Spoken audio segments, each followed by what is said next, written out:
This upcoming special session will bring forth three rural livelihood models aimed at creating opportunities at local level by India Livelihoods Collective. Our speakers for this session shall present case studies for you to understand the journey of their respective models towards successful outcomes. Please join me in welcoming Mr. Sharda Gautam, Head of Crafts at Tata Trusts. Mr. Gautam's area of expertise lies in rural livelihoods. He is passionate about skill development of rural youth and strongly believes that rural producer collectives are the key to solving rural poverty and rural to urban migration. Prior to his role at Tata Trusts, he was the executive director of the Handloom School from 2015 to 2017. He has been working in the domain of non agrarian livelihoods, renewable energy, and crafts for over 10 years.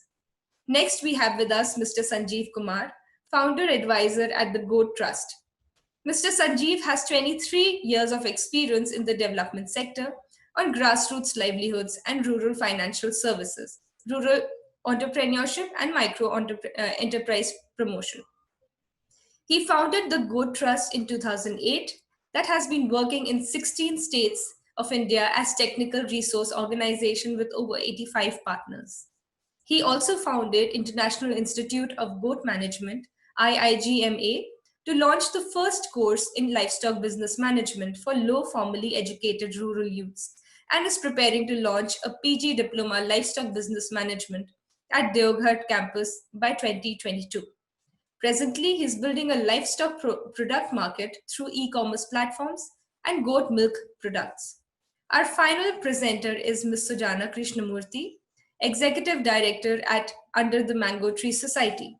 Ms. Sujana has more than 2 decades of experience in the development sector, spanning livelihoods, labor rights in the informal sector, and governance. She has had the opportunity to work with communities across the country, from Himachal Pradesh to Tamil Nadu, and most recently Madhya Pradesh, Gujarat, and Maharashtra. She is part of the team that has moved Under the Mango Tree Society's beekeeping with indigenous bees program from a concept note to the one that has won the World Bank Development Marketplace Award for being among the most innovative programs in rural development. More recently, she also won the prestigious HCL grant in the environment category. It is an honor to have all three of you here with us today. Over to you, Mr. Gautam. Good morning, everyone. So today we will discuss about designing craft-based livelihood programs, and we would also try to understand the nuances that go into a craft-based livelihood program vis-a-vis an agriculture-based or a livestock-based livelihood program. So the fundamental step whenever we intend to develop or design an intervention, the first step is to define the problem statement. Now, if you look at the craft sector, in general, when you ask people what are the problems in the craft sector, some people would say that there are design issues, some people would say there are credit related issues, some people would say there are market related issues, and so on and so forth.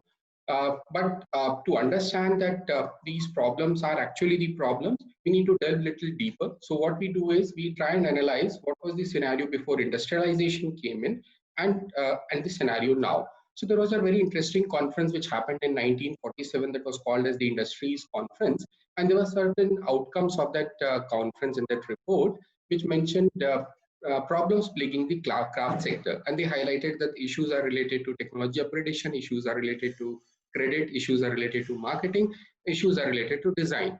So what appears is that have we not moved away from what problems that we observed in 1947 through that industries conference report and what we see now? Have we not moved away an inch from the problems that we had then and the problems that we have now?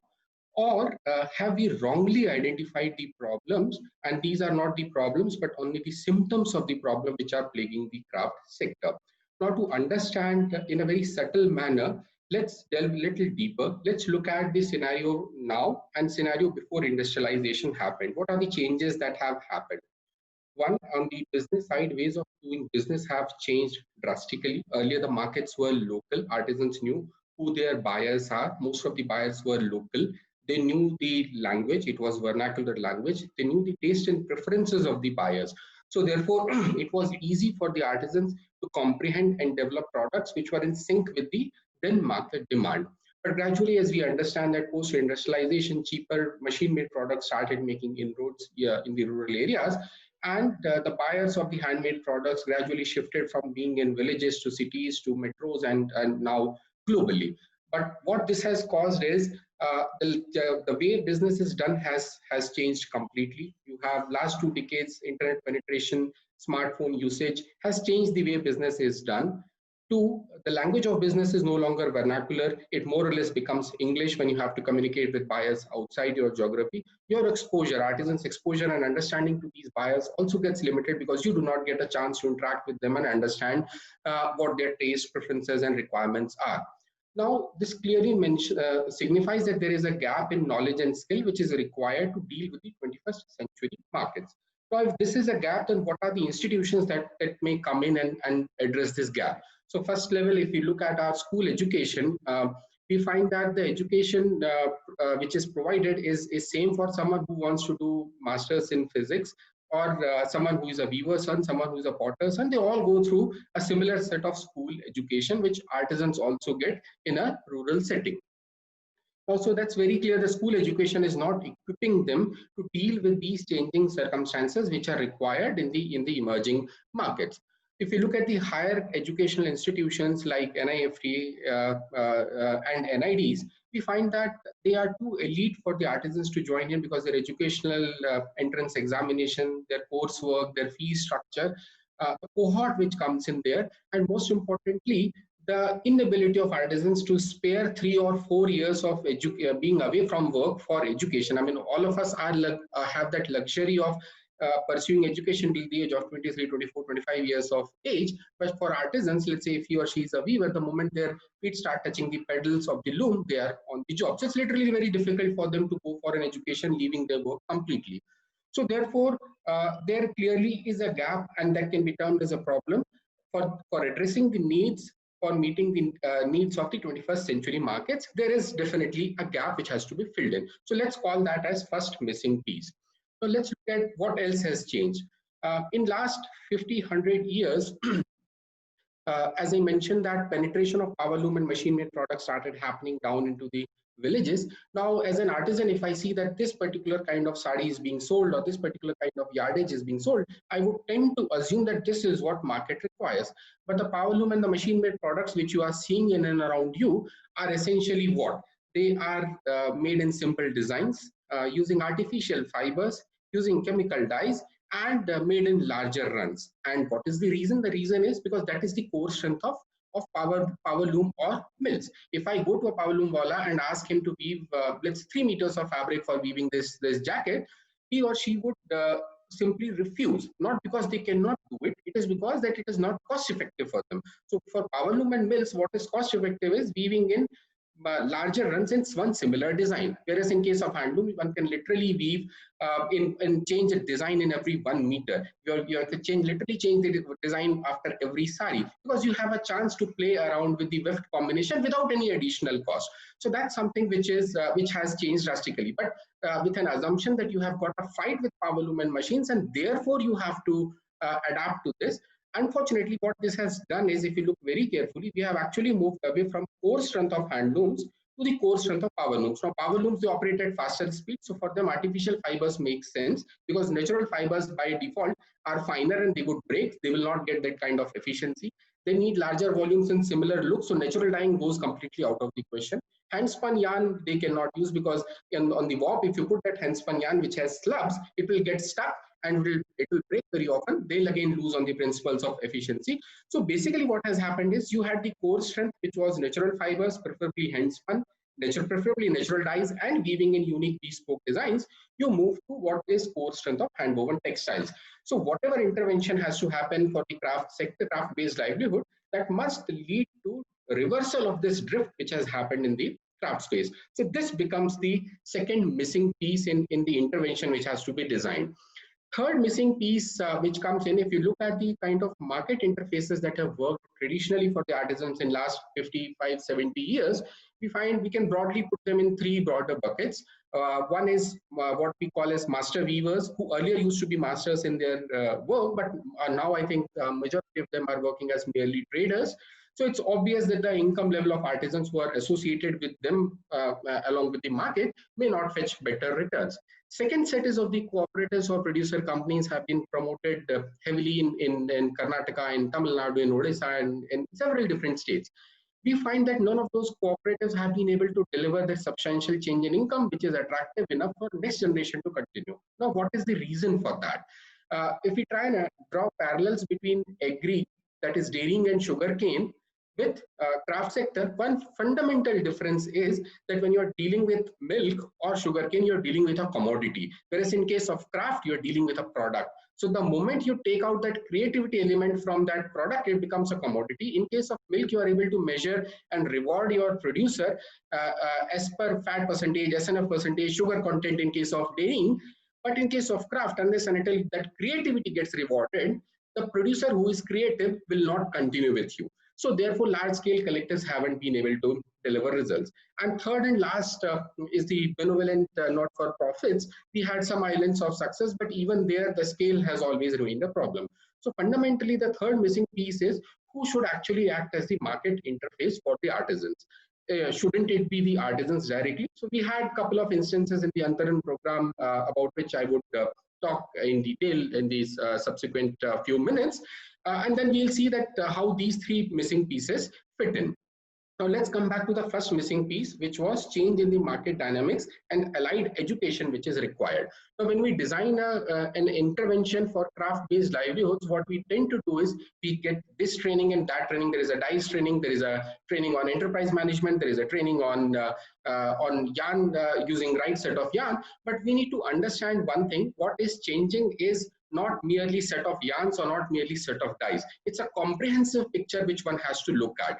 If you look at the broader set of education, what is required, what has actually changed is the way business is being done is changed. So supply chain issues, costing, pricing, photography, how do you actively use social media, all that comes in. Second piece which is missing is the design intervention. Now when we say design intervention, we tend to appoint textile and fashion designers in these clusters, who what they do is they simply hand out designs to these artisans. Now handing out designs has not worked in last 70 years, because you see that those products sell for 1 cycle, 2 cycles, 3 cycles, and then things are back to square one. So what is essentially required is the design education and not merely handing out the designs. And before these NIFT and NIDs were there, it was the artisans who were designing the product, but they were using what they call as abhas and andaz, which has to be coupled up with the way scientific way of designing happens, is what has to be taught in. Third element which is very important is the digital literacy for artisans to come out of this vicious sector, because markets have definitely moved beyond. It may not always be easy for you to go and approach the markets in a very convenient manner, and COVID has shown that to our face, that digital literacy is going to be the way out for the producers who are working in the remote parts of the country.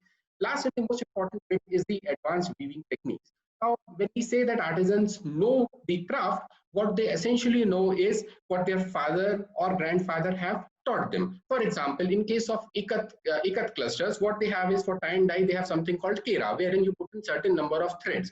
Now, traditionally, if they have used only certain count of fiber, they know how many count of yarns would go in there. The moment you change the type of the fiber or the fineness or the thickness of the fiber, artisans become clueless because they do not understand the maths behind it. So that is something which also has to be included in that overall education which comes in. Now, the most important part, this education has to be delivered in vernacular language at the doorstep of the artisans, because artisans cannot afford, as I mentioned, to have a long-term education in in different cities. It has to be need-based. It has to be at the convenience of the artisans when they are free. So if artisans in a particular cluster are free in the evening from 6 to 8, is when you need to have that education. So whosoever is going to provide this education has to necessarily base himself or herself with the team right there in the cluster. We cannot function that you are based in the capital city and you'll be able to provide this education. Most important part, this education should not be limited to transfer of knowledge and skill. We have seen enough examples and failures that alone knowledge and skill do not result into success. What is important is the application, the conversion of that knowledge and skill into behavior of it. If let's say as a buyer, and if I'm a buyer and you are an artisan, if I want to work with you, biggest difficulty that I face is that you as an artisan shy away. You do not update me on timely basis. You do not send me some photographs of the samples on timely basis so that I can take a call on whether we should do this or not do this or make amendments. So now this translation, this professionalism which has to be translated through this education will not happen alone with certain set of education. It requires a decent degree of handholding. So whatever intervention is designed should be designed in a manner that there is a knowledge and skill transfer accompanied by a handholding phase where the team very closely observe to what level artisans have been able to absorb the knowledge and skill and are using in the real life scenario when they are interacting with buyers. So essentially this becomes in drip irrigation mode and in very, very smaller doses so that they are not able to just absorb and learn, but also able to use the knowledge and skill sets which they have gained over a period of time.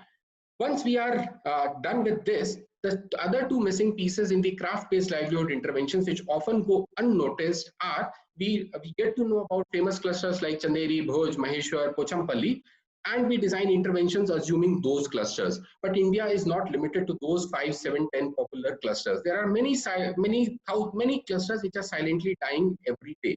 Now, what is also happening is we need to understand that if there is one weaver on the loom, there are 5 to 7 people who are working in the pre-loom and the post-loom part of it. So the moment one weaver goes out, the pre-loom and post-loom service providers also go out. So therefore, whatever intervention gets designed must be cognizant of the fact that ecosystem strengthening has to be there. Unless and until that ecosystem strengthening is not there, whatever efforts you make in terms of upskilling, upgrading the knowledge, the artisans and providing that hand-holding support will not suffice. Last and the most important bit is the market connect part of it. Now we need to, I think, come out of that mindset, typical mindset where we act as Amitabh Bachchan's and Vinod Chopra's of this development movie, wherein we become interface for the artisans and provide that support. Evidence doesn't suggest that even not-for-profits haven't been able to provide income which is sufficient for next generation to come back and join in. So therefore, it is very important that the intervention is cognizant of the fact that artisans need to be connected to the markets directly. Now, having said all this, what is very important to understand is when we use the word artisans, artisans are not monoliths. Broadly, we categorize them in 3 categories. There are some who are at the Mazdoor levels. Today, they are doing weaving, throwing shuttle left to right. Tomorrow, they may start doing Manrega work. It's pure livelihood work for them. But there are others who are in the category of Karigar and Kalakar who understand, who not only operate it by hand, it's not just handmade, but it's heart and brain made also. And that's where the deeper engagement comes in. So when the intervention is being designed, we need to make sure that we are able to address these 3 broader buckets. So these were the brief pointers which I wanted to share, and these are common fallacies which people commit and take up an alternative route, look at the productivity angle instead of the creativity, try and organize them in larger collectives, which evidence suggests haven't been able to deliver results. Do not look at education, but look at shorter term training. So these are certain pointers which I wanted to highlight in today's talk, that these need to be looked at more deeply and avoided as we are not finding evidence towards success, particularly in case of craft-based livelihoods. Thank you so much.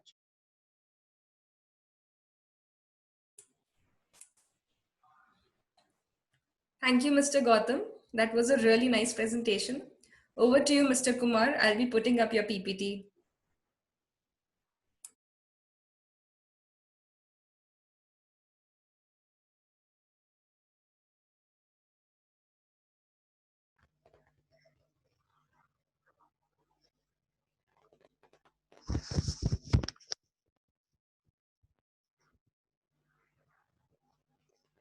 Yeah, good morning to all of you. Am I audible? Am I audible? Yes, sir, you are loud and clear. Okay, thank you. I welcome all of you to this presentation, and I would build where we are talking already about the traditional like handicraft, and let me next 7 minutes I will attract your attention towards this goat, bakri, balika, bakra, scapegoat, whatever term you use, and how big this livelihood and how the modern science and this traditional wisdom can work together, and how the largest livelihood for informal sector and informal people or low formal educated people can work. So I salute first, and I mean this wisdom in all of us, and this Ya Devi Sarvbhuteshu Gyan Rupen Sanstita. So that's a Gyan every of us have. I Namastute, Namastute Tum. So what I mean to say is this wisdom we have in the country need to be converted into livelihood. That's the basic thing. And I will talk about a basic experiment or a small experiment we did. So the whole presentation will talk about what is goat's role in poor livelihoods that you already know. So I will not go into detail, but yeah, you might have seen it from a goat point of view. But when we talk about livelihood, then what is the broad value chain at and farmer level economics, present and future? What we can do with these farmers, around 50 million farmers across the country, who are the actors, how you can make community as the real actors, unless and until we all know that how. So what is Pasu Sakhi concept, and how the cluster level you need to clusterize all this to, as you know, the aggregation, and how the technology like mobile web can be integrated.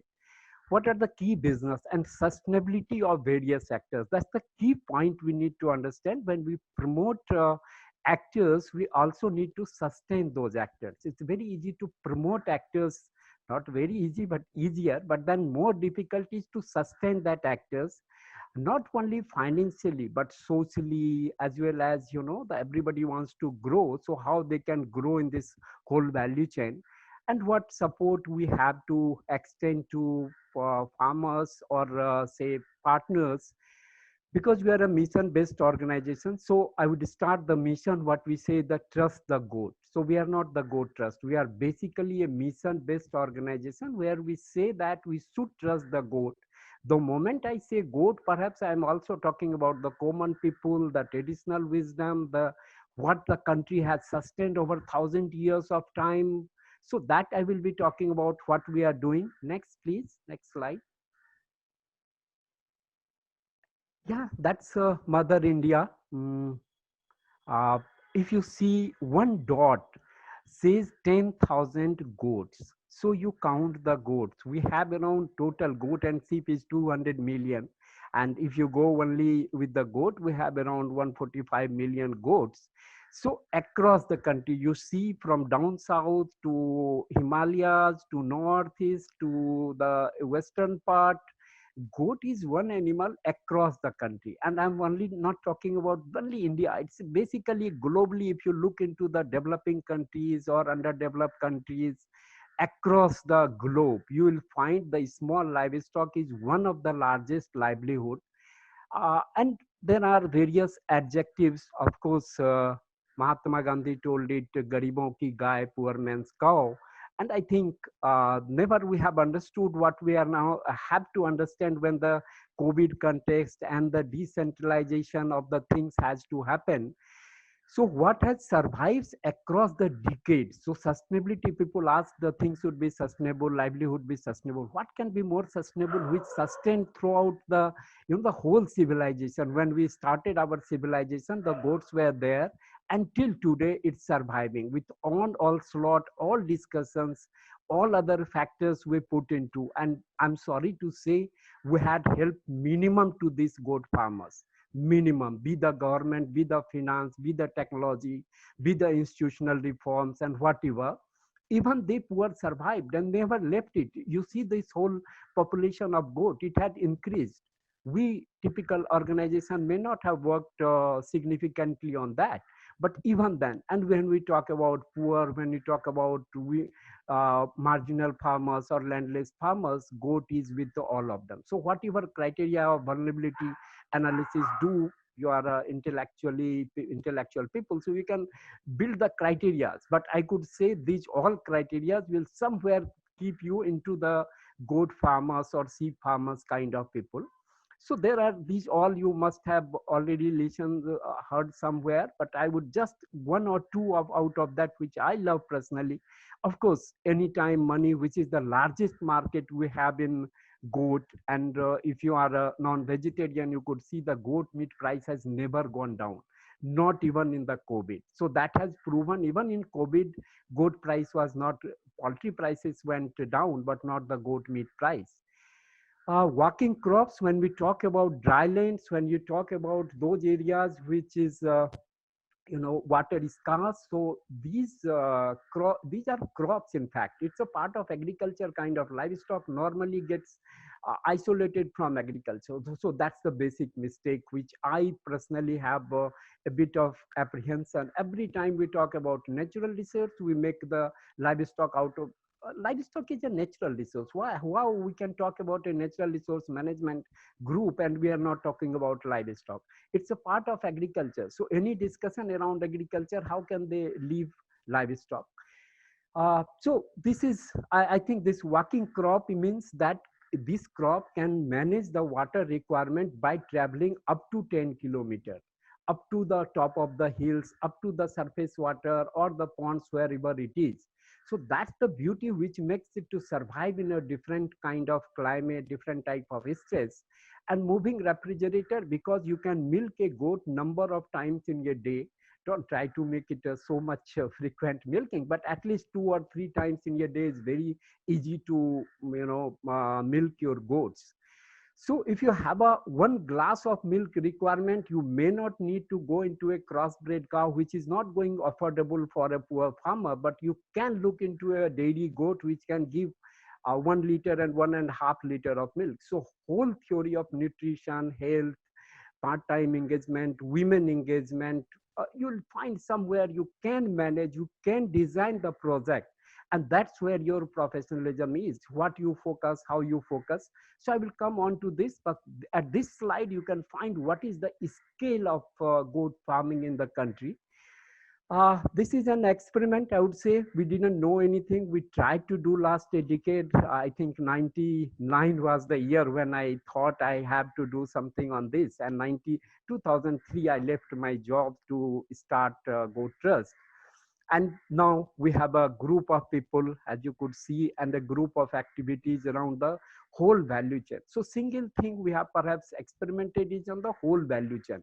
It's not goat farming, it's a value chain. You go into all product into, so it's a thin line between non-farm and farm. Non-farm product also can come from the farm sector. So how you look into the whole value chain and how we can work, that's the what we have piloted it. And these are the kind of cadres and our team members across India, those who are working. Next, please. Yeah, so what is the problem? If everything is happening, people are rearing, so what is the problem? I will not go into a detail, but 3-4 problems which you see. One is the high mortality and morbidity. Goats are because of our services, and what is the reason? The reason is improved practices we talk about, but not accessible to the farmers. So why not? The reason is there are 30-40% people which comes new to the goat farming, maybe due to poverty or they shift to the goat farming and they didn't have those knowledges. And our traditional knowledge, which was with the herder, we never respected them. I just give 2 examples. We always talk about desi breed like something जो किसी काम का नहीं है. अरे ये देसी है. We talk about Swadeshi, but when we talk about breed, we talk about कि देसी हमारा बहुत खराब है. I think these were the academic problems that we created. We always indigenous, traditional. These words looks like कि गरीब को बोल रहे हैं. देसी गाय पालता है, देसी बकरी पालती है. So these words when you say, and you don't respect your traditional farmers' wisdom, that wisdom will go away because it requires documentation, it requires respect. So if you ask me why this happened, because the academic world and the way we have followed the European knowledge, I will not go into detail to you, but that's where the problem was. We never tried to learn from our shepherding community, from those who have been really involved into this livelihood. And we created an academic world which normally talks about European kind of model and then talks about the problems later on.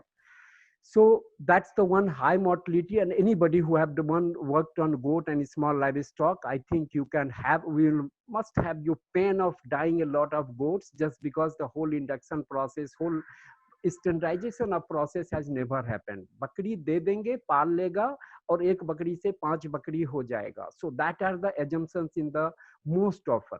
but that's not true. This will happen 5 goats, even one goat can be 36 goat in a 4 period, but that will only happen when you have a protection mechanism.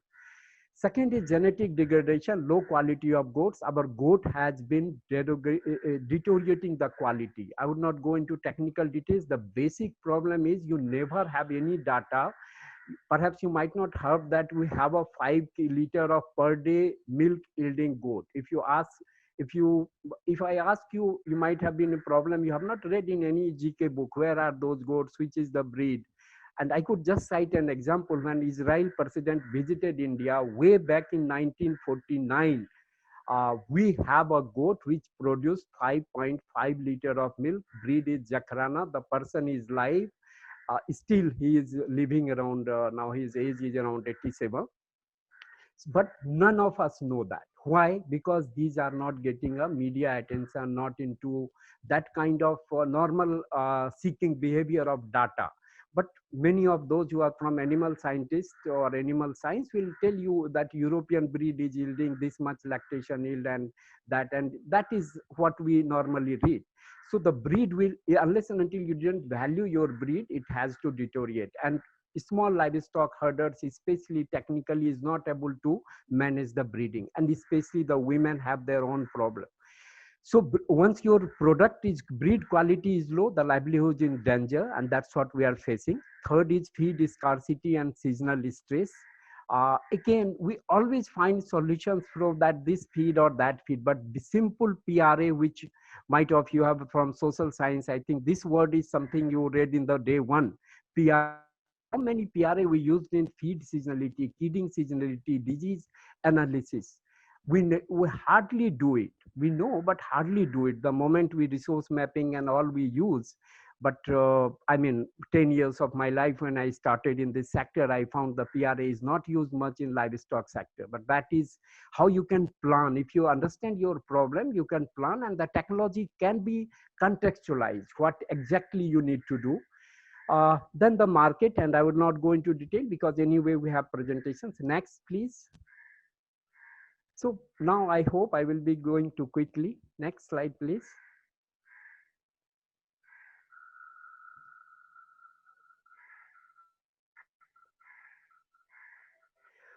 Oh, thank you. So this is what I would present to you, these 4 dimensions: technology, finance, trade, and institution. These 4 are 4 legs of goat, just to make understand the community we say. Unless and until you didn't balance all these 4 interventions, mostly 90% of project works on technology. Maybe some health issues or some breeding, and then conclude that things will get into transform. But that's what not going to happen unless and until you didn't put both pulling force as well as pushing force. Pulling force here is a trade and market. How many of us understood, how many PhDs we have on livestock trade and marketing kind of understanding? I will come what the practical solution at the Goat Trust we worked out: transparent live body weight pricing. Dear sir, I'm sorry to interject. You have just 1 minute as we need to make time for Ms. Sujana as well. Okay, so I'm Thank just you. go. So I will not go into detail. There is a PowerPoint you can go through. Next slide, please. These are major actors, and yeah, now goat has to run very fast. So Pasu Sakhi, community livestock manager, livestock business manager, and I'm using this term livestock business manager. It's a business. So you need a manager who can manage the business, not only technical people to manage the whole business. Business is something different than having a health para professional. So our professional need to transform. Rest is understood. For 1000 goat farmers, you can generate around 1074 livelihoods by just working on a basic value chain. If you go on advanced value chain, which will be almost double. Next, please. So these are the cadre of Pasu Sakhis. You could see the stages when they go at a various stage of training, and they have their kits, and they are the real leaders. Whatever change, a bit of change we are able to make with all limitations, these Pasu Sakhis kind of cadre. And you can understand from the health sector. In health sector, you have doctor, nurses, even then Anganwadis and all that. but whole livestock sector, you have veterinarians, and that starts with them and ends with them. So what are the cadres in the country that we need to promote? So that is, I hope you'll be able to understand that we need a grassroots cadre. And now come to the value chain. These are around 1 crore of business. With that's 3 years back data now. Around 1 crore of business we created by 3,000 goat farmers in a input business only input. Output I will be talking about later. Next, please. So now it's most of photographs, so perhaps will be easy. These are herbals. What we can create in this country is, if we use herbals, leaves of various medicinal plant for our livestock. So I personally feel this could change. See this Pasu chart, all locally made goat feed you can make, and then you can build a sort of resource centers. Next, please. So how this the recognition changes the whole business. We have put simple thing like Vyavsayic Bakri Farm as a business unit. So the women's perspective towards goat farming changes, and these are very simple, but yet, and the basic thing you correct, you didn't need to invest a lot into housing. They have only the basic design you need to change, the which is a scientifically proven or scientific. Next, please. So these are how the artificial insemination we took it to the field. I think we have a small credit to took goat AI to the field on a very large level now, almost 10,000 to 15,000 we are doing now every year. So perhaps, and the results are extraordinary. Next, please. These are how the kid nursery will look into. Not only AI, you need to conserve those born good kids. So you need to have a kid nursery, which is synonymous to poultry industry. You take chicks and you raise for 45 days. In case of goat, we have 90 to 108 days timeline. So you can change the whole business perspective. These are the kids. You can see how the quality of kids can be. And goat gives birth to babies twice in a year or in a 14 month.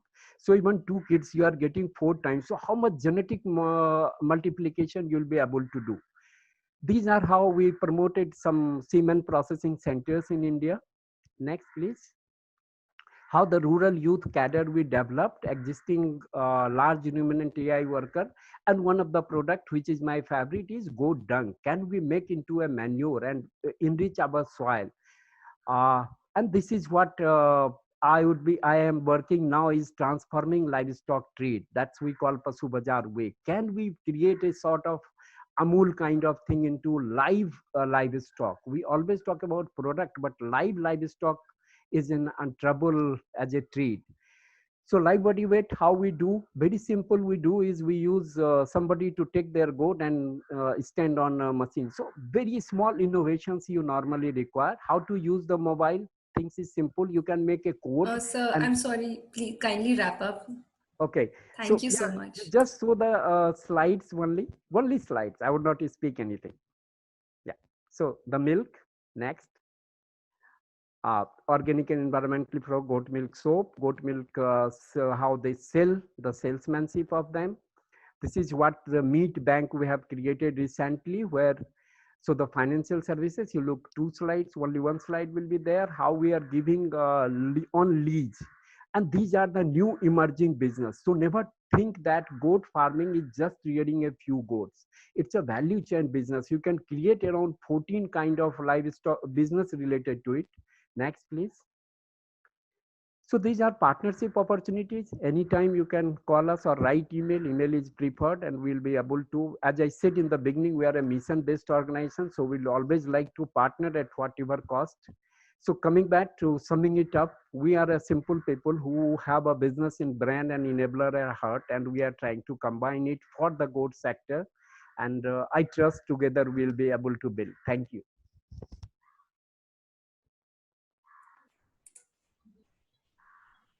Thank you so much, Mr. Kumar. That was a very interesting presentation, and I'm sure that a lot of people who are working in this livelihood sector would really benefit from this model. Over to Ms. Sujana now.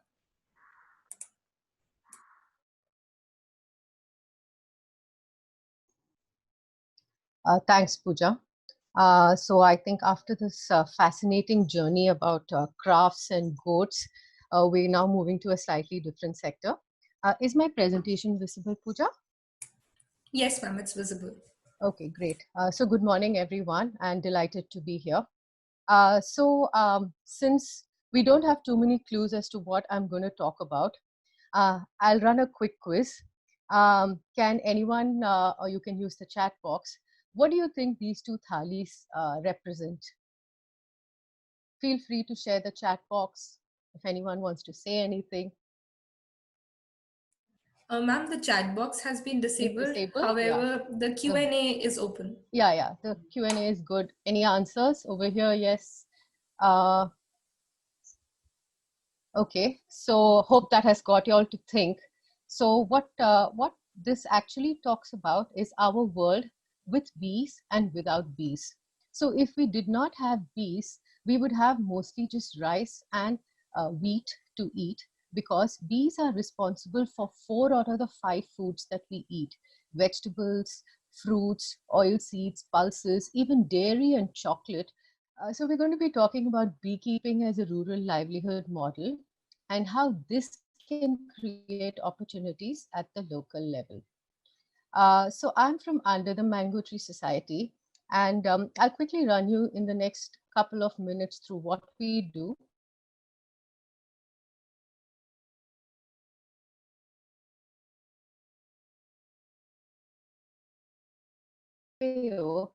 Telling you that pollination is as important an agricultural input, especially for smallholders. Grant in the environment category.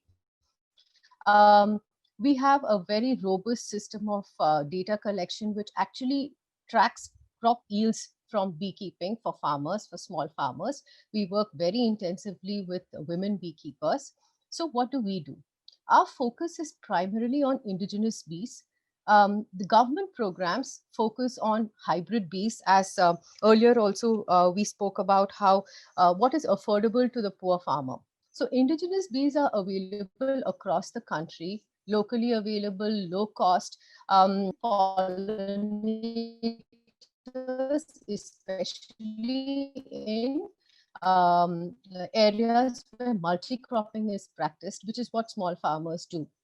The other key gap in government programs we noticed was of goats earlier. Training and handholding is very important for beekeeping as an activity, and this needs to follow the beekeeping seasons. So the government programs typically would offer training for 15 days, and then the beekeeper would wonder what happens, because bees can abscond if the conditions are not right. So our program offers training and handholding support over a year at the farm gate itself. We also create a local cadre of master trainers to ensure that sustainability is there in the model, and also scaling up component is inbuilt. You'll see in the next couple of slides how an entire system of allied micro enterprises is created around beekeeping.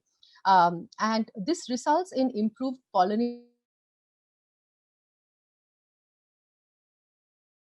to plot neighbors also benefit from it. So you'll find that yields increase for the entire village because of better pollination. So this is the ecosystem that we spoke about. Each of these aspects actually generates a livelihood, starting from beekeepers. So we have the beekeepers, there are the master trainers, and we work primarily with tribal communities across the 3 states. So tribal communities are generationally familiar with bees. They can actually spot they can home in on where the colony is by just listening to the gun of the bees in the morning. So what we do is move honey hunters into sustainable beekeepers by harnessing their traditional knowledge, but moving it into a productive way. Bee flora is something that I'll talk about in the next couple of slides. It has actually developed a life of its own, and multiple micro enterprises are possible around bee flora. So farmers, beekeepers can actually avail of something called pollination service from trained beekeepers. This is another livelihood activity which is possible. Local carpenters, women self-help groups are all trained to provide beekeeping inputs. So around beekeeping, an entire ecosystem of activities can now be generated, is what our model proves.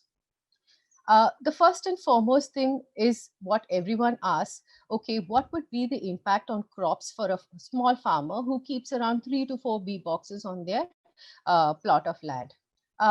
So here you can see the impact studies that have been done.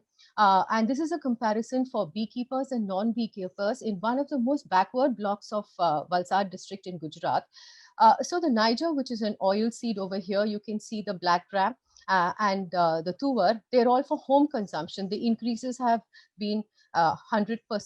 Cashew and mango here are the cash crops. So this increase in yields of these crops means that there is more which can be sold in the market, thereby increasing the cash income which is available to these households.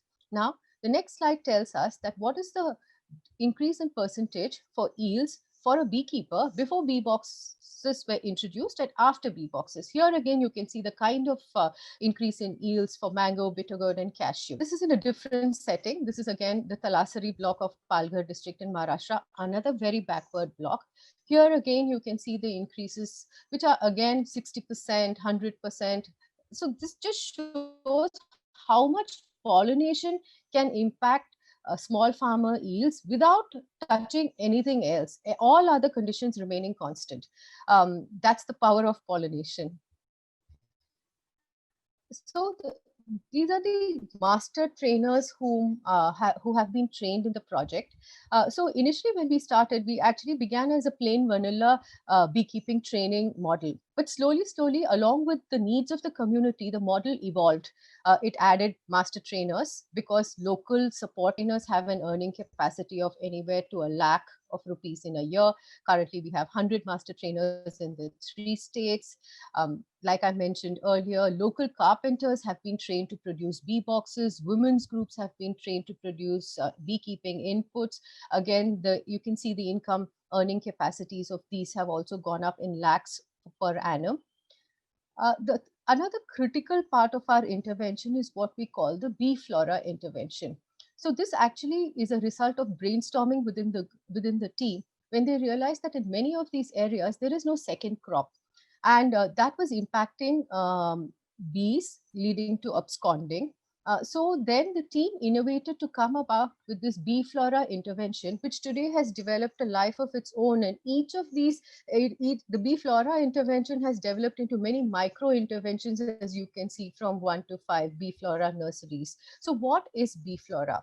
Bee flora is basically addition of seeds and saplings, which are very important to bees from a nectar and pollen point of view.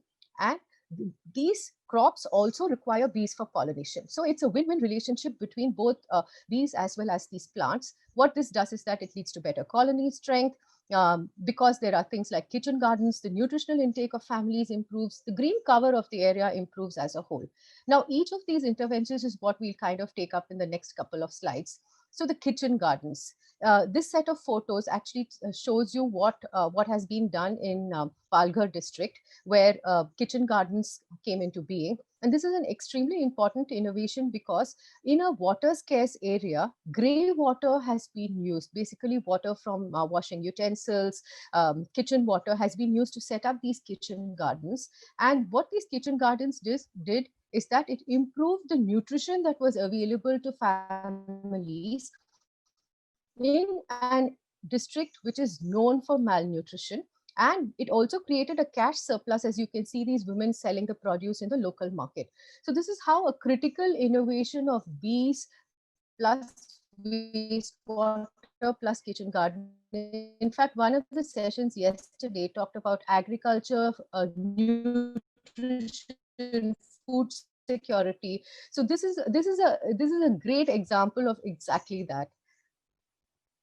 In the next one, you'll see that this is another micro enterprise, that of setting up a bee flora nursery, which has happened in the field areas. When nurseries of these plants are set up, the other critical issue which also was mentioned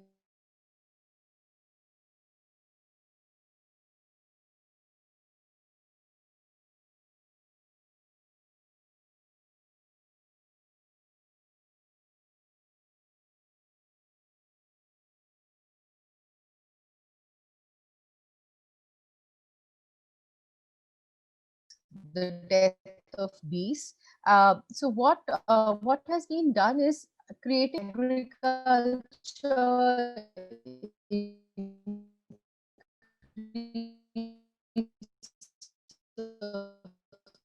yields, and honey also happens which can be sold. In particular case, earned 1,000 rupees sale of honey as well as bee colonies. And he's seen an overall improvement, especially in the case cashew. And I think the light. So you have Shobha, a long cadre of women master trainers exists across all our field areas. Or Instagram, happy to answer them. Yeah, thanks.